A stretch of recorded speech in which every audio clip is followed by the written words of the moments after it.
Hi, I'm Julia Ain-Krupa, and this is the Impatient Moviegoer. Today I want to talk to you about the South Korean film Poetry, a masterful work of simplicity and nuance, of everyday life as it reveals a great depth of feeling. Lee Chang-dong's 2010 film Poetry is a haunting story that once seen is never forgotten. Poetry has had a grip on my psyche ever since it was first released and I saw it in the theaters. I've returned to it over the years, watching it whenever I yearn to reconnect to the power of cinema as an art form. Poetry reminds me of how profound art can be, how lifelike, how pure.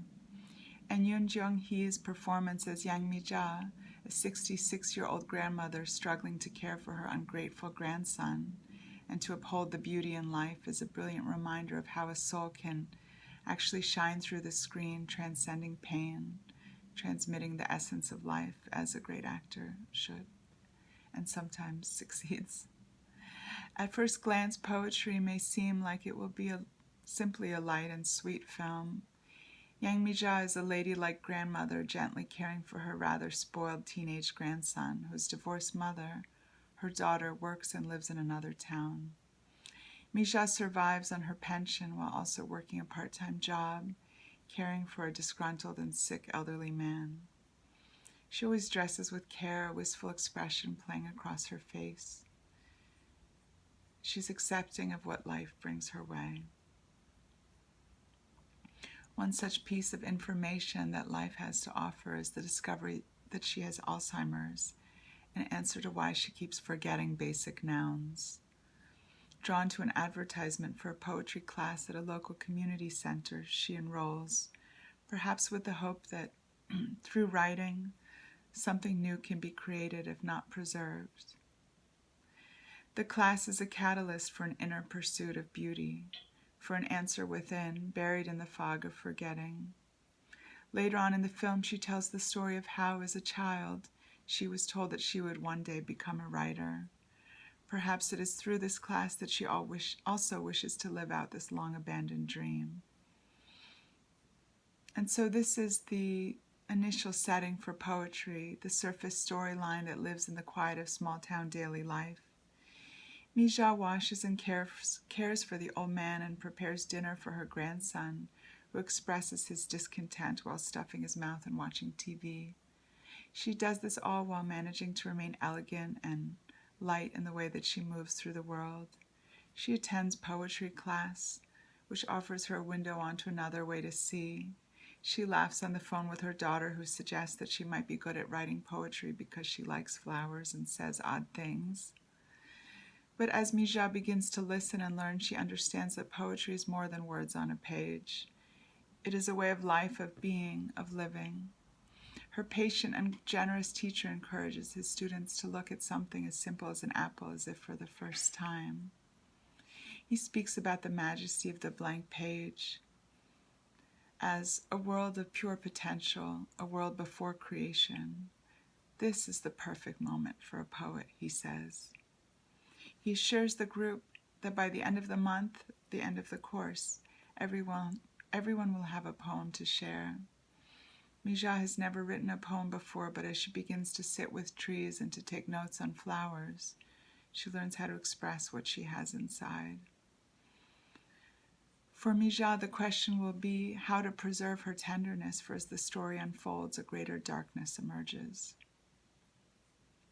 The film opens as light illuminates murky waters. The camera pulls back to expose the waves of a river on a sunlit day. Little boys play in the reeds of a nearby embankment. One boy notices something floating down the river. We see a drowned girl face down, her exposed limbs as pale and blue as the water, her long dark hair like reeds beneath the surface. How and why this leads into the title card, Poetry, we will soon begin to understand. Early on in the film, after Mi-ja has visited the doctor, she speaks on the phone with her daughter, making jokes and smiling in her usual manner. In the parking lot of the hospital, Mi-ja encounters a woman in distress, a mother who we soon understand has lost her child, the mother of the drowned schoolgirl. She's in despair, wandering the lot barefoot, her young son holding her shoes in hand, trying to calm her, doing his best to offer comfort in a world that has gone dim. His mother is moaning beside herself. Mija looks on in disbelief, standing helplessly with a crowd of onlookers. She clearly feels for the woman. Little does she know what part she will play in this stranger's life. As we will later discover, Mija's grandson is a member of a group of boys who repeatedly rape the drowned schoolgirl Agnes, ultimately leading to her suicide. As Mija begins her search for poetry, for contact with that unknowable essence, the gang's parents, who have agreed to bribe Agnes's mother in order to keep the story under wraps, brings her into the fold. She doesn't have the funds to join them in the bribe, one woman in a group of men, of fathers, all sympathetic to her situation, yet unwavering in their conviction to protect the boys, never offering to help her pay. Instead, she is sent on an errand to speak with the mourning mom, but her Alzheimer's acts as a shield in that moment, leading her to make small talk with the bereaved mother, forgetting the task at hand until it is too late. As she walks away from the woman, she remembers. She doesn't have the heart to go back to tell her that her grandson is among the group. Mija will ultimately find an unconventional way to contribute her portion of the bribe, and yet, as the only woman in the group of concerned fathers, she comes to a deeper understanding of what is right, of what she feels she must do, and that is not to protect the boy's secret. She thinks of Agnes, she mourns for her. As her grandson's culpability comes to light, she travels to the heart of darkness and the questions that arise. She arrives at the boundary of what Chang-dong calls invisible beauty, something that he wanted to convey in this film, an ephemeral quality that is so difficult to capture on screen, yet it is an essential aspect of everyday life, a building block of poetry. Mija brings her grandson home, pulling him away from his group of friends at the local arcade. She feeds him a good dinner and comments upon his personal hygiene. She points at how he has just had a haircut, so he will not need another for a while. Says that he should cut his nails because his mother will visit the next day. Beneath her words, we begin to sense what is happening, the chilling understanding that she has turned him in and that she cannot remain silent, not for him and not for Agnes. She has chosen to speak the truth at all costs, a kind of poetry unto itself, a remembrance of the beginning.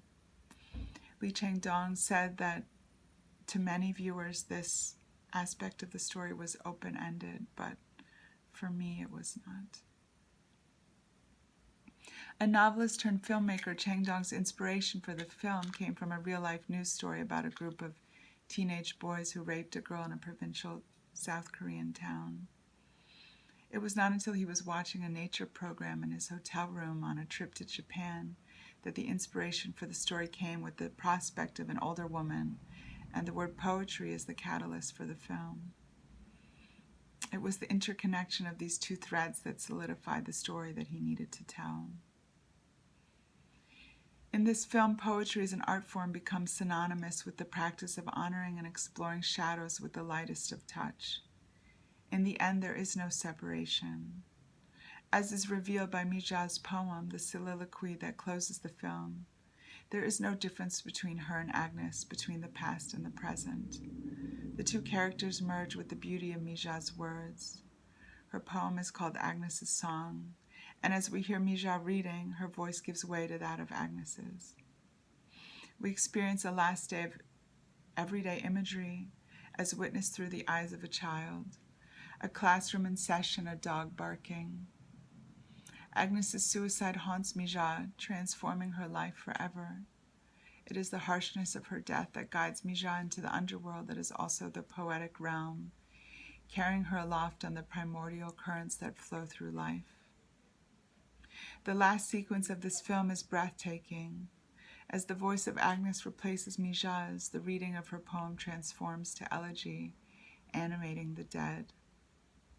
The words deliver us to the sadness of life and to the glory, renewing, remembering, all in a rush of water to the place where the film begins, where life begins. Now we see it from a different vantage point, life continues. Everything in concert expressed as that invisible quality of being. Is it the end or is it the beginning? You might wonder. No, it's just poetry.